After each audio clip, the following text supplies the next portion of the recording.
Hey, everyone, and welcome to Dad to Dad's podcast. I'm Robert, and today I get the pleasure of speaking with Kenny Braswell, or Kenneth Braswell, the founder of Fathers Incorporated, as well as host of the I Am Dad podcast. His work has appeared in the New York Times and Washington Post, and he's been featured in and on numerous media outlets: Good Morning America, Ebony, CNN, MSNBC, PBS, NPR, Today Show, as well as several others. And you're also an accomplished author, and it makes me feel kind of worthless there, Kenny. Look, thanks for the show. Welcome. It's all part of the work. It's nothing was planned for me. It just came when it came, and I just dove into it and did what I do. So, man, I'm reading that, and I'm just like, oh my gosh, like, what do I do? You know, I mean, he's done all this stuff, and I just look at everything you've been on. It's amazing. But look, again, welcome to the show, and I'm excited to talk to you, and I thank you for being on Dad to Dad's podcast. So jumping in, Fathers Incorporated, looking on the internet, it states that you guys work to change the societal and cultural definition of family to be inclusive of fathers. Mm-hmm. But from our past conversations, I know there's so much more. Can you give me an overview of Fathers Incorporated? You know, that was the initial mission of what I set out to do. I mean, like many people who get into not-for-profit work, we get into it at our pain point. What that means is if you were homeless, you're more likely to be in not-for-profit space as it relates to homelessness. If you're dealing with substance abuse, you're probably going to advocate for individuals who are suffering from substance abuse. If you are a domestic violence victim, you're probably going to want to help domestic violence victims. And for me, it was, at a time in my life where I was really struggling with defining my relationship with the mother of my youngest child, and finding ourselves in family court and seeing what it looked like for men in family court now some 20 years ago, and already being in the not-for-profit world, wanting to do more in stabilizing the environment for fathers to be what they so desperately desired, just in the lives of their children. And so when I first started out, my eye was towards exactly what my eye was on, which was to really provide assistance for fathers in the areas of child support, custody, and parenting time. And you'll hear me use the word parenting time. Most people will use the word visitation. I am attempting to eradicate that word because dads don't visit, we parent. And so, but in doing so, realized very quickly that I could not help as many fathers as I wanted to at one time, and decided to scale up, from doing that kind of basement support group kind of work, right? And so decided that I wanted to do technical assistance, and I really wanted to help the social work field understand the importance of providing services specifically to dads around the country. Got into that work and became the director of the New York State Fatherhood Initiative for about 5 years. And in that role, spent much of my time within what one would describe as the belly of the beast within the New York State Child Support Enforcement Bureau. That's where my fatherhood program was located. And if you can imagine how difficult it was to convince fathers that I wanted to help them having child support enforcement under my name, it wasn't easy to do. Yeah. Left there, came back to Fathers Incorporated, and then within a year of leaving New York State, put in a bid for the National Responsible Fatherhood Clearinghouse under the U.S. Department of Health and Human Services. We were successful in receiving that contract in 2010, and we still hold that contract today. And so, rounding out, we are now here out of New York. We moved to Atlanta, Georgia 8 years ago. We applied for a grant also from the Office of Family Assistance within HHS, received that grant. And now we're actually providing direct services here on the ground in Atlanta, specifically to fathers, providing comprehensive services as it relates to any and all of their needs, whether it's housing, child support, parenting issues, domestic violence, anger management, you name it, whatever they need to help them be better dads. We provide that for them here in Atlanta. So that's mental, emotional support. Is it also financial support as well? So no, we don't do any financial support. To me, that's a different space, right? Yeah. And Yeah. doing that, for one, most organizations, well, first of all, it's very difficult to finance the work of responsible fatherhood. Like, there's Right. no charitable heart for working with fathers, and therefore the money doesn't follow that work. And so you always have to justify the work that you're doing up against that being a support for moms and children. And so you have to be innovative. You have to, I often tell people, while Fathers Incorporated is a charity, while no, while Fathers Incorporated is charitable, we're not a charity. I Yeah. run Fathers Incorporated like a business because I know that we have to be mindful of diversification of funds. We have to make sure that funds are coming from different mechanisms, and we always got to sell the product. And the product is dads, and that's not an easy product to sell to folks who are supporting, philanthropic work in any community, not just African American, Latino, and other people of color communities, but that's dads across the board. We just do not have a heart. America doesn't have a true heart for fathers, and we're trying to change that paradigm. That's beautiful. So Fathers Incorporated, you might have said it has been around for how you guys just celebrated an anniversary, didn't you? Nah, we in next year, 2024, we celebrate 20 years. And Wow. so we are excited about that. Congratulations. Yeah. And it's That's been a great. long, I actually want to write a book. I wanted to, Oh, when I just get, more to your resume. That's what you yeah. should.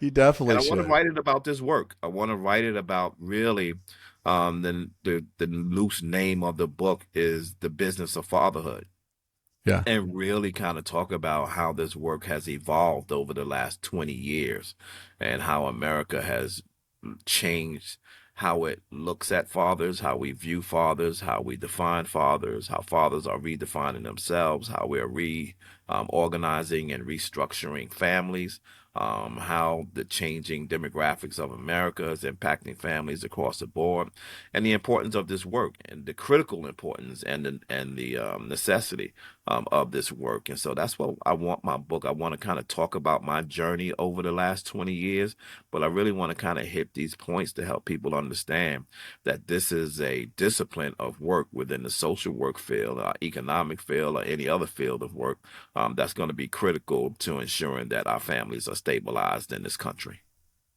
No, that's great.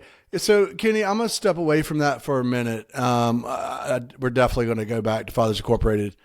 But what were you like as a kid? I mean, were you so ambitious as a kid? And I have this in my head of how you were. I mean, tell me, what was it like for you as a kid, growing up, all of that? You know what? The interesting thing, Robert, is Don't tell like me you were just a normal kid. Don't I, don't I tell me just think I was. I think I was, and I think I know what my nuances were, right? And okay, so I was not a follower, absolutely not a follower. obviously. Yeah. But at the same time, I didn't command leadership. Okay. I would. I was alone. I wasn't a loner. I was that kid, Robert, who could come to school when I went to school. On Monday, I can hang out with the thugs on the corner and not engage in what they were engaging with, and hang out with the book nerds in the afternoon, Yeah. and morph between the two of them and not have an issue. That has always been my mentality. I can, wherever, in whatever circle I'm in, I'm able to be comfortable in that circle. And so, I grew up in a household with a single mom, with my brother and my sister, who were 7 and 8 years younger than I were, in Brooklyn, New York. So by no means did we have a lot of means. We were poor. My mother was a working mom. She worked very hard, in the banking industry. We were latchkey kids. Yeah. And if you can imagine, with me being 7 years, older than my siblings, I really was raised almost as an only child. because at seven to 0, there is no relationship. At 14 to 7, I'm a teenager. They're little kids. Right. By 17 years old, I was out of the house and on my own. So I never really established a relationship with my siblings. So I was brought up almost like a single kid. It wasn't until I got into my like 27, 28, 29 when I started looking at the world and started believing in myself that I could actually do something to make a change for people.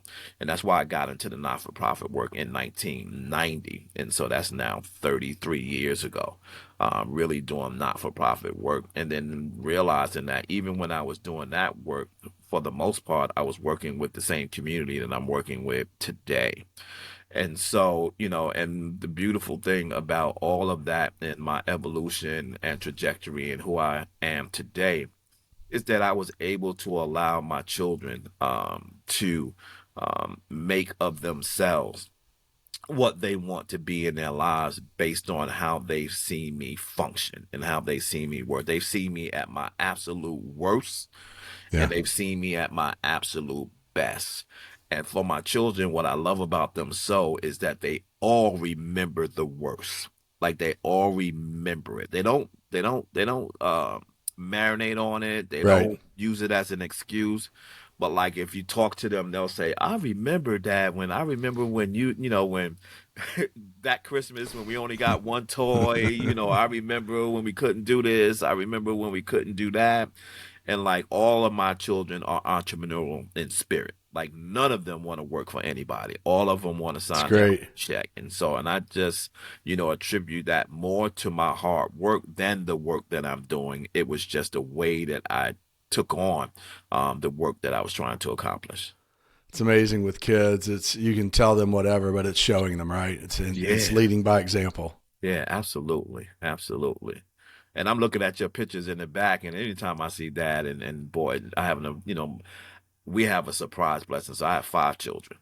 And so I have 4 girls and I have 1 boy. And so the boy came as me and my wife and I call him our surprise blessing. Like we weren't expecting him to come, but God had another idea about my work. And I think personally it was about, if I'm, speaking from how God might have been talking to me, he was saying, you understand what it means to be a boy, and you understand what it means to raise girls, but what you don't understand is what it means to raise a boy. And he gave me a boy.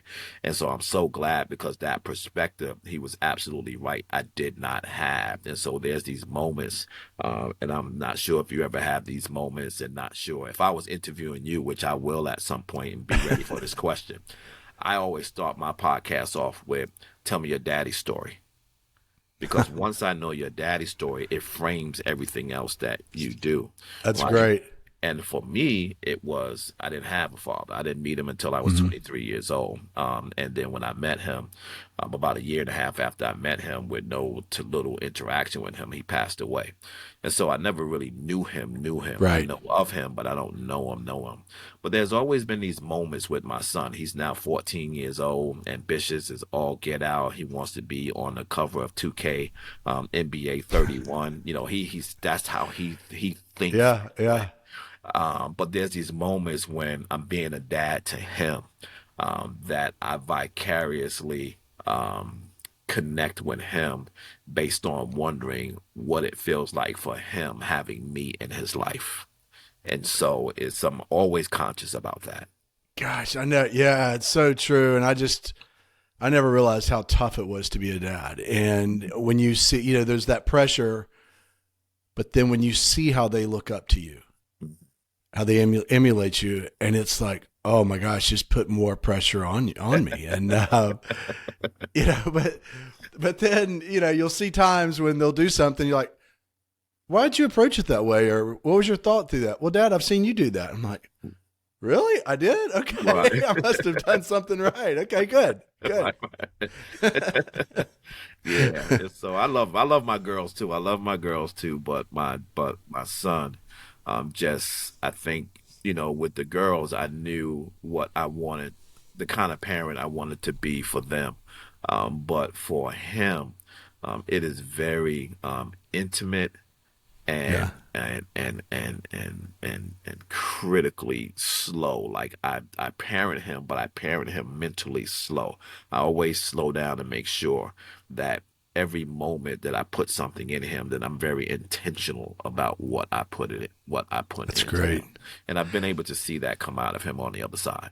And I think it's so important now, so much. And maybe it's just, maybe I'm one of those old guys that says this, but now more than ever, I think with young men, it's so important Hmm. of how we parent them and the outlook that we give them, that we plant in them, how they are to approach life, everything, the goals, the morals, the values that we instill in them. Hmm. I think now more than ever. Yeah. And we see that where, as you touched on, how society is eroding, masculinity, Hmm. manhood, fatherhood, definitely. Hmm. Hmm. And, and what it takes to be a strong man, what it takes to be a strong and godly father as well. Hmm. Right. So, Right. Hmm. hey, so I want to jump back into Fathers Incorporated. Let's talk about who you guys serve and why, like specifically. So we would have two bases. Mm-hmm. One would be from the national work that we do with the clearinghouse, and the other one would be from the more specific work that we do here in Metro Atlanta. From the clearinghouse lens, we are national in scope, and so everything is about making sure that our messages is reaching all four corners of the earth. No matter what kind of father you are, no matter where you live, no matter what your financial situation is, what your social economic space is, what your sexual preference is, all that stuff doesn't matter. The only thing that matters to us is that you realize your responsibility of being a father, and that you understand what that looks like from your own perspective, and that there are resources out there to help you understand those things, to help you become the father that you want to be for your child. And we do that in a lot of different ways. That is primarily through the website fatherhood.gov. That is the repository of all things father. Under that contract, we also have a relationship with the Ad Council, so you'll see our ads throughout the year. We do a new campaign every year right now. The campaign is Dedication. We did a documentary this past summer, and before that, we did, Dance Like a Dad, Dad Jokes, Take Time to Be a Dad. And so if you watch a lot of sports, you've more than likely seen one of our Yeah. PSAs on if you watch a lot of sports. And so Yeah. we're very proud of that because that work has allowed us to really impact, how America sees fatherhood, because you're beginning to see the messaging infiltrate into other things. Like a few years ago, we were watching the Super Bowl. And I don't know if you remember or you even watched the Super Bowl, but anyway, during the Super Bowl, there were about four fatherhood focused commercials during the Super Bowl. It's Toyota, Dove. Yeah. Yeah. It's about four of them, father folk. And we truly believe that that was as a result of our impact on helping corporations understand the importance of using fathers as central characters to sell their products and to move their business. And so we've been seeing more and more of that. We've seen, as we work with folks like Sony Pictures and Mhm. Pixar, and you've seen more father focused animation coming out now Mhm. with father themes in them, everything from Hotel Transylvania to Fatherhood to Despicable Me. All of those movies were father centric. And so we're seeing more of that. You're seeing more cable television shows that have fathers as their theme. The one that I'm like deeply engaged in right now is Yellowstone. Like Yeah. the fatherhood messaging in Yellowstone is so rich and so thick. It is. Yeah. It's ridiculous.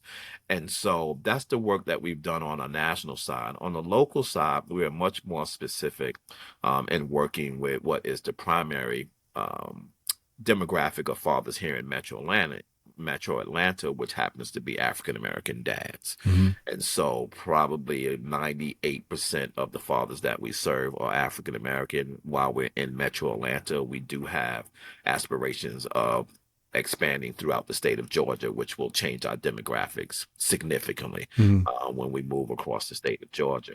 And so they are from all walks of life. You know, they're not just low income. They're not just low income, unemployed, not paying child support. They're all over the place, and they're all searching for needs in their own special way. One of the things that we're realizing now, Robert, as we kind of collect their intake data when they come into our space, we ask them, what are your top 3 needs? And so in Georgia, the number 1 need is services for legitimation. So Georgia is the only state in the union that has a two-step process for a non-married dad to become the legal father of their child. In many states, if you're non-married, in the hospital, you can fill out what is called the paternity acknowledgement form. Right. And you can sign that, and then the mom signs that, and then that makes you the legal father. In Georgia, that form was eradicated in 2016, and so it doesn't exist anymore. And even when it existed, it was very loose. It wasn't structuralized. Hospitals did it when they felt like doing it. They didn't do it all the way through. But be that as it may, what that did was it only established paternity, which meant that if you said that the child was yours, child support could come after you. Right. So that just established paternity. But legality has to be established in the state of Georgia by Superior Court. You literally have to go through a legal process to establish the legal rights to your child in the state of Georgia if you were unmarried at the birth of your child. Many fathers don't even know that. They don't know until it's time. And the primary thing that it impacts is, while they might have a child support order, when they go to court to get custody or parenting time, they cannot get custody or parenting time because they're not the legal father of their child. And so that particular piece of that process costs between $500 to $7,500 with no if the mom is not trying to stop the order.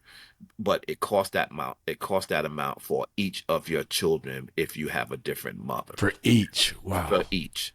And so in the state of Georgia, in the last 10 years, about close to 600,000 children have been born in the state of Georgia without legal fathers in their lives. It's a draconian law. It's a mess. It has some racial foundations in why it was created to protect. Sure it does.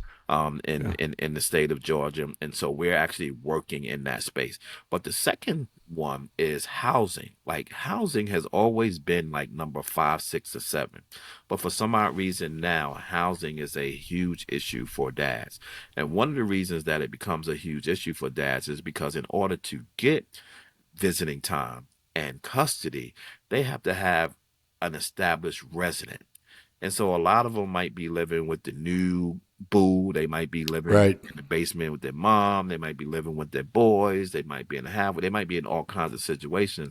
And when they don't have a legal, when their residence is not stabilized, that can keep them from getting access to their children. And so those are kind of the 2 buckets that we work in. The national bucket, which is much broader, but that local bucket is more trying to ensure that we're strengthening families one father at a time. That's what going back to the national, I'm so happy to hear that, the influence you guys are having. And, you know, traditionally looking at whether it's movies, sitcoms, whatever it may be, usually saw the dad as some,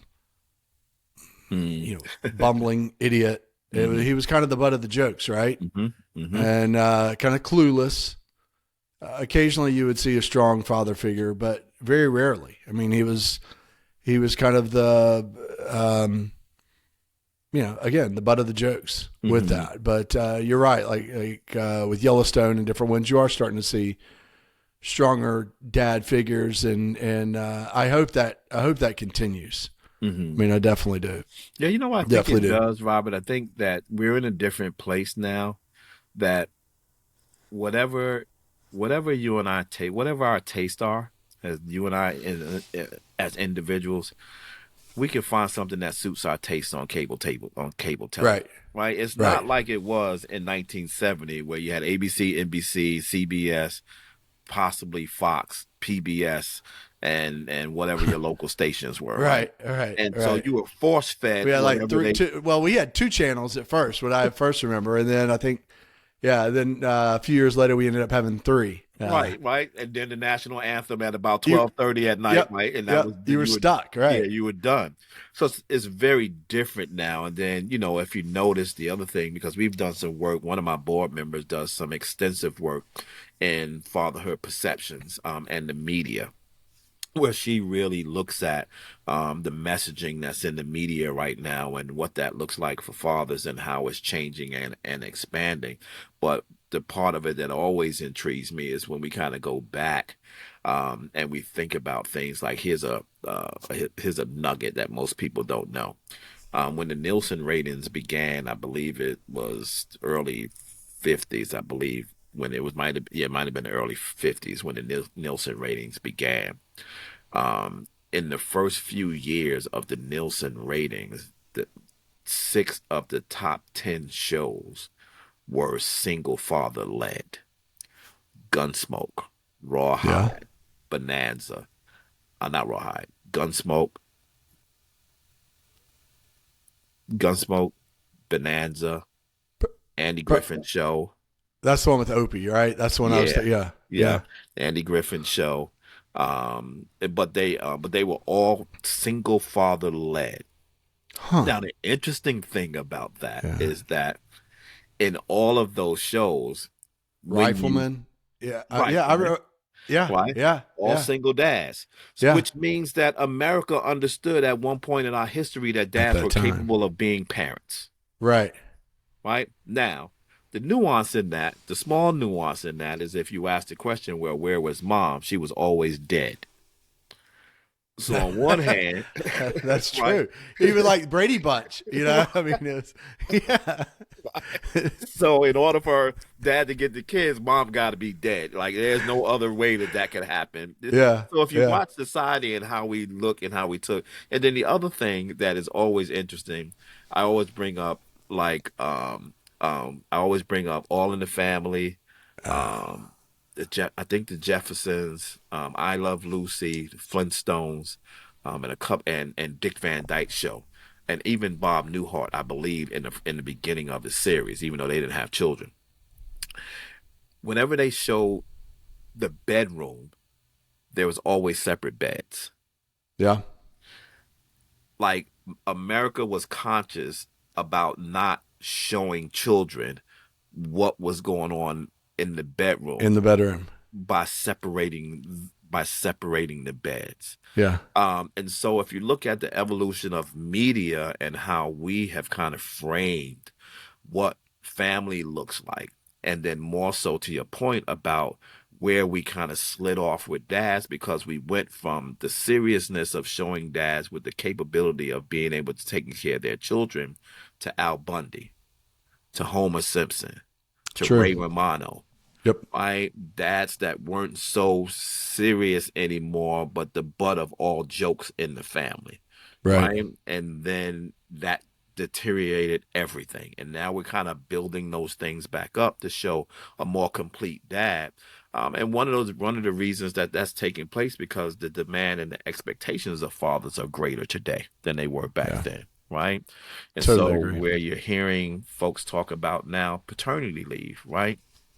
Where a father back in the 60s and 70s would have never gone to their boss in the car manufacturing plant and said, "Hey, boss, I need 2 weeks off because Right. my child is being born."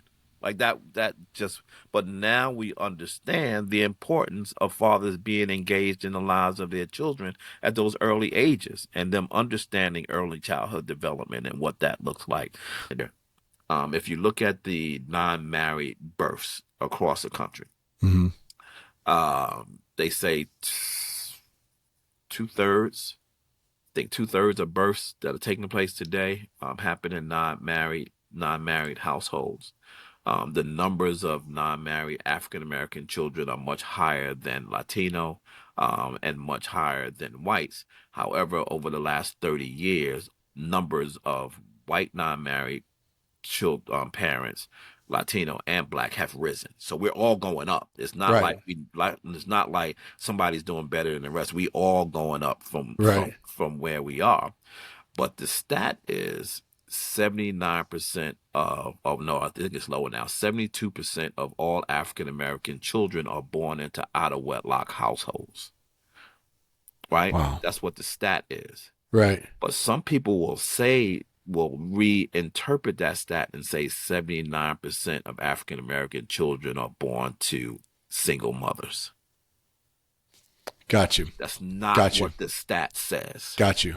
Yep. All the stat says is that they're not married. And here's what I always hit our folks on when I'm doing training around the country, because I have these 5 foundational things around dads that they have to agree to in order for me to continue my training.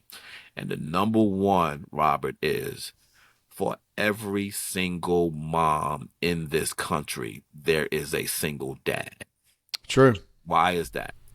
It is because the term single mom does not denote parenting status. It denotes marital status. And if it denotes marital status, for every non-married mom, there is a non-married dad, which means for every single mom, there is a single dad. And once you open your mind to that, then you start thinking deeper about really where parents are. Yeah, that's good. That's really good. That's really good. So I want to talk more about, now I noticed that you guys recently had I think it was a graduation class that came through. Mm-hmm. Tell me about that process, the training, what are you preparing them for when they're going through that? So our classes, our graduations are part of what we call our Gentle Warriors Academy. Mm-hmm. Our Gentle Warriors Academy is our direct service arm. It is where we provide all of our direct services, our case management, our facilitations, our classes, our workshops, our trainings, our support groups, all of those things. But for the FIRE grant, the grant specifically that we have with the federal government, it is to provide 30 hours of fatherhood curriculum for these dads over the course of 8 weeks, I believe, 6 to 8 weeks we do this. And then at the end of that, we have a graduation for them. And the reason that we have a graduation for them, Robert, is because it's important that we allow fathers to slow down and marinate in their accomplishments as being a father. That's great. Right. And so it's not, back in the day when we used to do these things, you would do a curriculum and they complete the curriculum. We give them a piece of paper and we'll send them on their way. And so what we've learned is that this is not just an accomplishment of the father. This is an accomplishment of the family. And so we're going to slow it down and have a celebration where family comes out and celebrate the work that you've done and helping them understand that you're serious about you being a dad. And so that's why the graduation takes place, to slow that down. But what we in our curriculum, so we have 2 curriculums, our Next Level Fatherhood and our Next Level Life Skill. They receive our Next Level Life Skill before they receive our Next Level Fatherhood. And the reason that they do that is because for us, it is more important that we establish that they understand the things that help them through life before we start talking specifically about the things that they need to know about being a dad. So in our Next Level Life Skills, you're going to see modules in there like responsibility. And I remember when we wrote that, when I wrote this curriculum now, some 7 years ago, one of my staff members asked, why do we need to teach our guys about responsibility? And my response was, you make the assumption that everybody's been taught to be responsible. They have not been taught to be responsible. It's true. They have not been taught to have integrity. They have not been taught to understand personal space. They have not been taught to understand the importance of consistency. They have not been taught how to be self-aware and mindful. They have not been taught those things. And so on the flip hand side, you can't tell a man to man up or pull yourself up by your bootstraps, who's never been taught the life skill of what that means, It's right? true.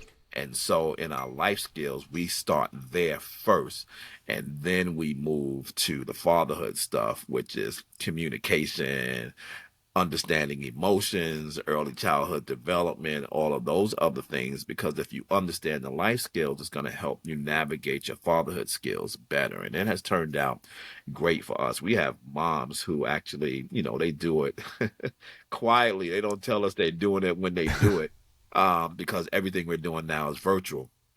But at every graduation, I have at least 2 or 3 moms that come up to me and say, I sat there and I did all the classes with him. How come you don't have these classes for moms? I have that all the time, all the time.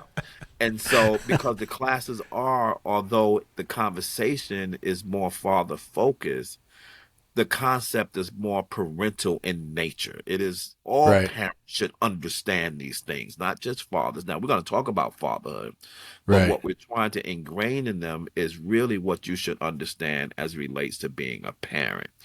And so it is our hope in the next round of funding 2 years from now to apply for what OFA has, which is called their um, marriage and relationship grants. And so what we want to do is we want to apply for one of those grants to attach to a fire grant, so that when we have our fathers come through and we work with them on their life skills and we help them with their fatherhood and help them with all other services, that we have a transition program that allows us to be able to work with them and their families. And that could be their wives, that could be their significant others, the mothers of their children, their grandparents, blah, blah, blah, in order to begin to start building and strengthening the family. So that's my hope within the next couple of years or so. That's great. I mean, I think, the work you're doing is beautiful. I feel like and we touched on this, the last several years or last few decades, that the image of the society, the image of fatherhood through society has just become so fragmented, right? And, fatherhood is, it's biological, but it's also, I'm thinking about these guys that have gone through the course, and I'm thinking, it's not only with their own biological children, but I'm also thinking about the reach, them learning how to be that upstanding father figure and how they'll be able to reach others through that. And I think that's so important, because when you look at, when you look at children, if there's not, and I'm just going to talk about boys, and I guess this could go with girls too, if there's not that father figure in their life, then they're looking for that masculinity somewhere. Right. And, unfortunately, it seems at times they go to the wrong place. Not all the time, but they do. And that will, where they see masculinity, and whether that's gangs, whatever it may be, which is the absolute worst place for them to go.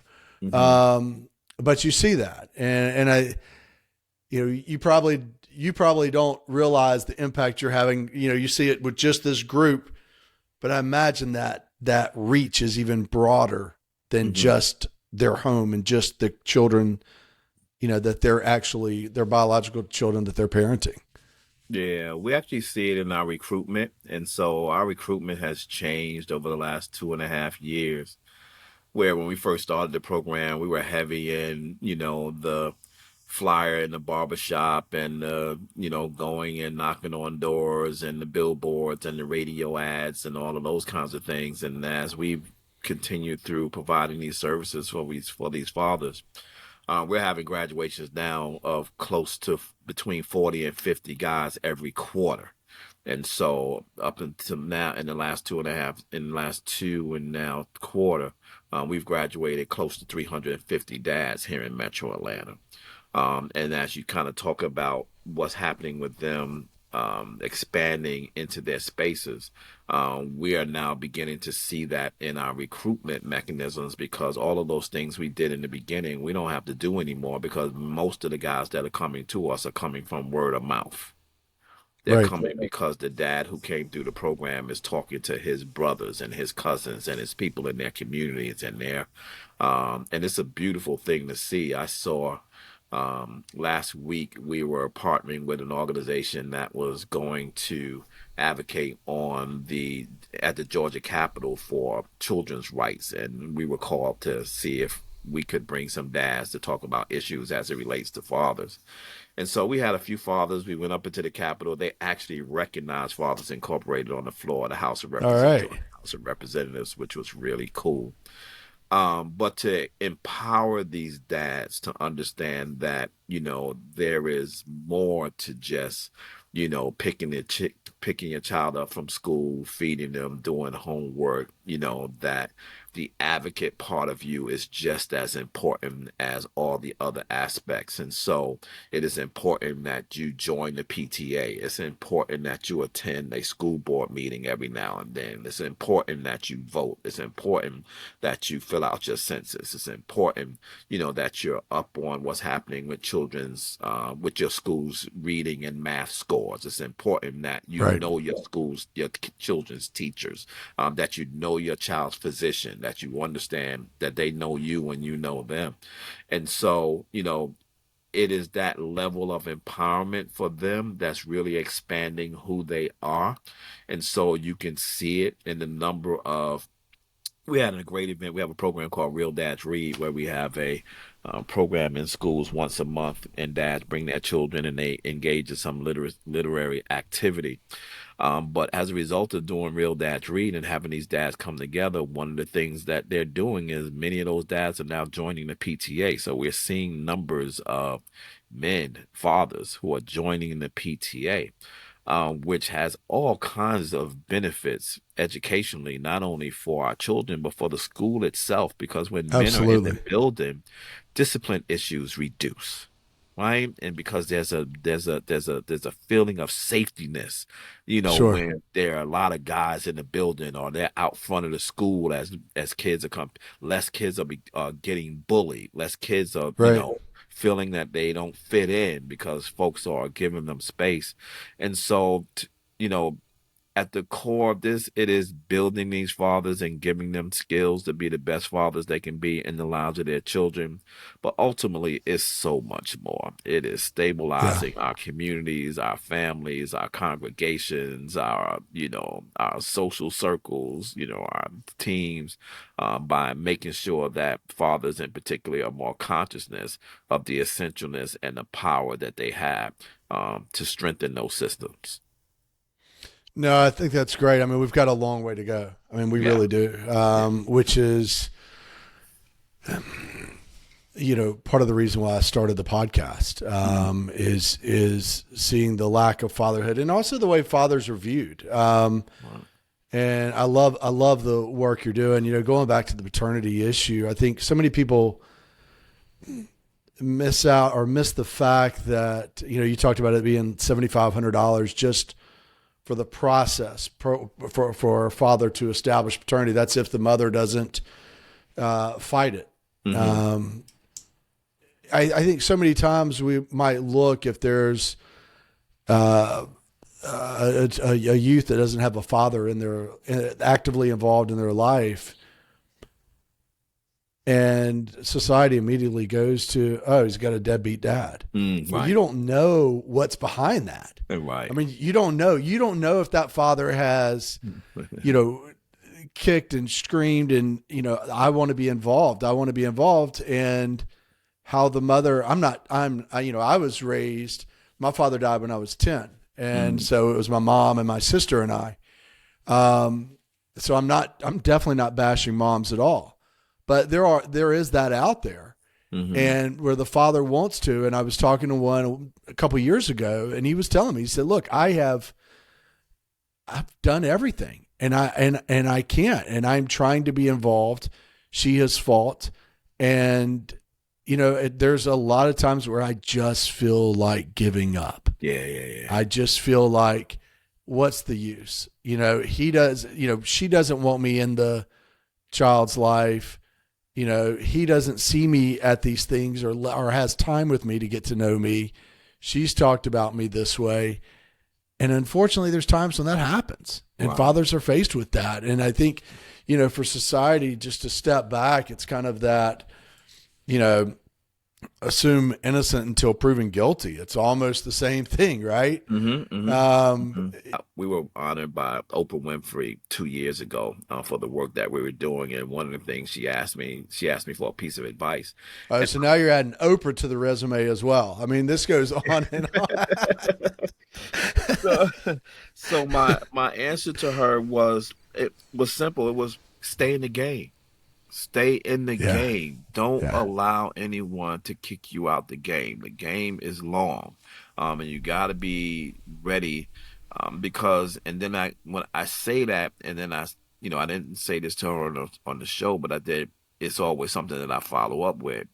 I said, because you don't want to be the dad who doesn't have an answer for why didn't you fight for me? Right. You don't want to be that dad. You don't want to be him. Right. You want to make sure that your answer for that question is loaded, right? That you can listen, honey, for 20 years, or let's go 16 years. Yeah. I sent you a birthday card. I don't know if you got them or not. For 16 years, I purchased your Christmas gifts and I put them in this closet because I knew one day you and I would be able to meet. And I want to give you all 16 years of your presents that I had for you so that you can see that. But you don't want to hum and haw when your child asks, why didn't you fight for me? And so you got to leave your body on the field for your children. And I think that podcasts like this and podcasts that are out there, and the messaging and the changing in societal narrative, all has to speak to fathers having the level of resiliency, not to allow themselves to give up under the pressure of negative societal narratives. Yeah, and I don't think people realize just how hard it is on fathers when they don't have that time, when they're restricted. I really don't. I think they think, oh, he's fine. Wow. Different dads that I speak with that are going through that or have gone through that, they're broken. I mean, it's just, you get them talking and it's, get past their shell. They're wrecked inside. Right. I was, I did in my documentary that I did, actually that this year, I think it's this year, will be the 10th anniversary of my documentary I did called Spit and Anchor. And I was able to interview Ayanna Van Zant in New Orleans about fatherlessness. This was at the time that she was doing, Fix My Life. This is when that Fix My Life was really big. I was able to get her and interview her.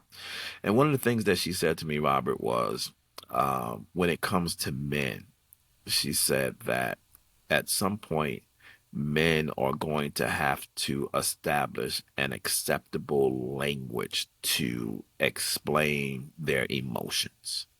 She said right now, men don't have an acceptable language to explain their emotions. Once they are able to do that, then they're going to be able to speak to what is truly on their hearts and articulate what's on their hearts. Because the resistance is always, if I reveal anything vulnerable about me, that makes me weak. Right. Right? And it doesn't. It actually makes you strong. And so we got to start talking to men in that way, that vulnerability is not the weakness of man. It's the strength of men. But if I keep telling you it's a weakness, you'll always act weak. Right. No, that's a great point. That's a great point. Kenny, I want to be respectful of your time. You're such a wise man. Give me, for fathers out there, give me a nugget of wisdom. If you're going to drop something on us, what's something that you would kind of want to leave with? I would have, if I didn't already give you the stay in the stay in the game one. That's the one I would have given you. But this is a new one. This is one that I've been thinking about a lot as I've watched some of the headlines across the country of those dads who do get to a point in their relationships and lives where they lose control, and they engage in actions and that are not beneficial to their children, their families, and certainly not beneficial to them. And so it is, you cannot hate someone more than you love your children. You cannot hate someone more than you love your children. Loving your children has to be the number one priority in every decision that you make as it relates to your child. And you cannot make a decision about your children because you want to engage in an action that penalizes the person that you're hating, whether or not that is the system of child support, whether that is the criminal system, where there's the mother of your child, none of them should trump you loving your child. And anytime that you get to a point where you're making a decision to do something and you're choosing the decision that allows you to interact with the thing you hate rather than the thing that allows you to love your children, you're making the wrong decision. That is beautiful and should be on billboards. I love that. And unfortunately, we see that where sometimes decisions are made to hurt the other parent, right, without the children in mind. That's beautiful. Yeah. That's absolutely beautiful. Yeah, that one is resonating. You blew me away with that. I knew you would come out with something good, but wow, I love it. Yeah, that one you just can't. That one is. I wrote a blog this past Thanksgiving based on a headline that I saw here in Atlanta, and the blog was around poor decisions.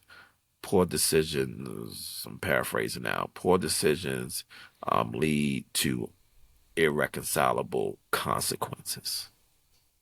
Yeah, it's true. You gotta, because I've been toying around this whole notion of, which has become a bad word, parental alienation. And I would even caution you, Robert, don't even go down that until you really understand that whole conversation.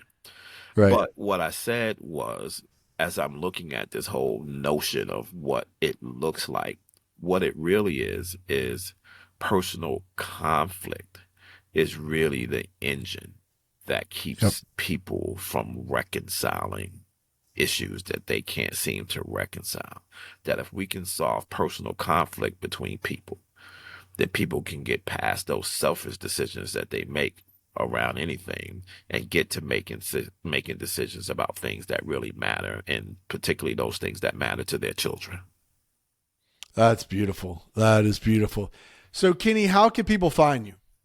You have the I Am Dad podcast, and that is on, I know it's on Spotify because that's where I've listened to it. Yeah, it's on everything. And it's on everything. Yeah, so I like the young people say, Google me. Google my name, Kenneth Braswell, or Google the organization Fathers Incorporated, or Google Gentle Warriors Academy, or I Am Dad podcast. I think we've done so well with SEO on Google right now that if you type in Fathers Incorporated, we show up at least on the first 20 pages, on the first 5, all over the place. And so, but if you go to fathersincorporated.com, you'll see all those little Twitter buttons and Facebook buttons and Instagram buttons to find our platform. You're on all the social media platforms as well. Yeah.